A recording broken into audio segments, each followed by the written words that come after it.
ইউক্রেনের আকাশ প্রতিরক্ষায় বড় ধরনের ফাটল তৈরি হয়েছে। রাশিয়ার একের পর এক বিধ্বংসী ক্ষেপণাস্ত্র হামলায় বিপর্যস্ত দেশটির বিভিন্ন শহর। মার্কিন সংবাদ মাধ্যম সিএনএনের এক বিশ্লেষণধর্মী প্রতিবেদনে উঠে এসেছে এই উদ্বেগের খবর। ইউক্রেনের ব্যবহৃত মার্কিন প্যাট্রিয়ট আকাশ প্রতিরক্ষায় এই দুর্বলতা এবং সাধারণ মানুষের জানমালের ক্ষয়ক্ষতি নিয়ে বিস্তারিত জানাচ্ছেন ত্রিবেণী তনু।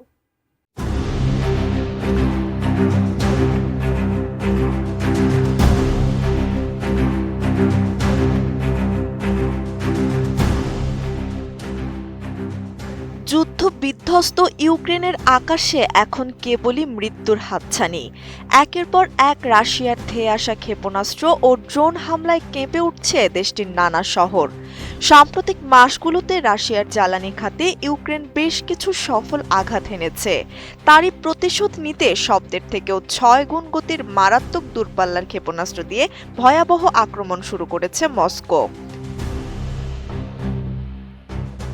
রাজধানী কিয়েভে এক রাতেই বৃষ্টির মতো ছড়েছে রাশিয়ার ডজনখানেক ক্ষেপণাস্ত্র। ইউক্রেনের বিমান বাহিনীর তথ্যানুযায়ী কেবল জুনের শেষ দিকেই চালানো এক হামলায় রাশিয়ার ৪টি জাহাজ বিধ্বংসী ক্ষেপণাস্ত্র, ৯টি ব্যালিস্টিক ক্ষেপণাস্ত্র, ৬১টি ক্রুজ ক্ষেপণাস্ত্র এবং প্রায় ৩০০ ড্রোন ব্যবহার করে। কিয়েভ ও লভিভ অঞ্চল লক্ষ্য করে চালানো এই সমন্বিত হামলায় সাধারণ ইউক্রেনীয়দের মাঝে তীব্র আতঙ্ক ছড়িয়ে পড়ে। ইউক্রেনের সামরিক বিশ্লেষকদের বরাত দিয়ে সিএনএন জানায়, রুশ ব্যালিস্টিক ক্ষেপণাস্ত্রের হামলাই এখন দেশটির প্রধান মাথাব্যথার কারণ।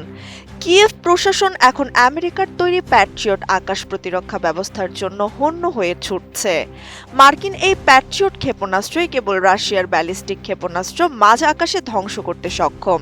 তবে প্রয়োজনের তুলনায় এর সরবরাহ অনেক কম হওয়ায় একের পর এক প্রাণ হারাচ্ছে সাধারণ মানুষ। সম্প্রতি মার্কিন প্রেসিডেন্ট ডোনাল্ড ট্রাম্প ইউক্রেনকে যুক্তরাষ্ট্রের প্যাট্রিয়ট ক্ষেপণাস্ত্র তৈরির অনুমোদন দেওয়ার আশ্বাস দিয়েছিলেন। তার পরপরই রাশিয়ার জ্বালানি খাতসহ বিভিন্ন বেসামরিক স্থাপনা লক্ষ্য করে আক্রমণ জোরদার করে ইউক্রেন। তবে নিজের দেয়া প্রতিশ্রুতি থেকে হুট করেই সরে আসেন মার্কিন প্রেসিডেন্ট, আর তখনই প্রতিশোধমূলক হামলা জোরদার করে রাশিয়া। আন্তর্জাতিক গণমাধ্যমে উদ্বেগ প্রকাশ করে ইউক্রেনের প্রেসিডেন্ট ভ্লাদিমির জেলেনস্কি বলেন, প্রয়োজনীয় ক্ষেপণাস্ত্র সরবরাহ করা হলে অনেকগুলো নিরীহ প্রাণ বাঁচানো সম্ভব হতো।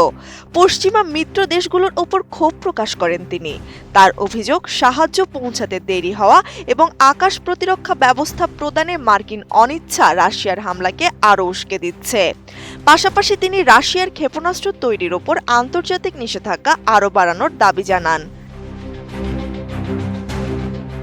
ইউক্রেনের আকাশ প্রতিরক্ষার এই সংকট আরও ঘনীভূত হচ্ছে মার্কিন যুক্তরাষ্ট্রের নিজস্ব মজুত কমে যাওয়ার কারণে। সিএনএনের বিশেষ প্রতিবেদনে উঠে এসেছে এক চাঞ্চল্যকর তথ্য।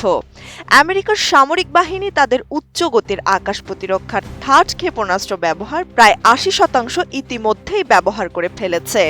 যুদ্ধ শুরু হওয়ার পর থেকে ওয়াশিংটনের প্যাট্রিয়ট ক্ষেপণাস্ত্রের মজুদও প্রায় অর্ধেক খালি হয়ে গিয়েছে বলে দাবি করছে সিএনএন।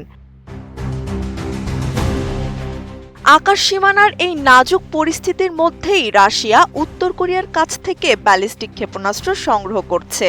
ইউক্রেনীয় নিষেধাজ্ঞা বিষয়ক দূত ভ্লাদিস্লাভ ভ্লাসিউক জানান, সম্প্রতি দেশটির রাদুসনের শহরে উত্তর কোরিয়ার তৈরি K-23 ক্ষেপণাস্ত্রের আঘাতে ধ্বংস হয়েছে একটি সাধারণ মানুষের বাড়ি।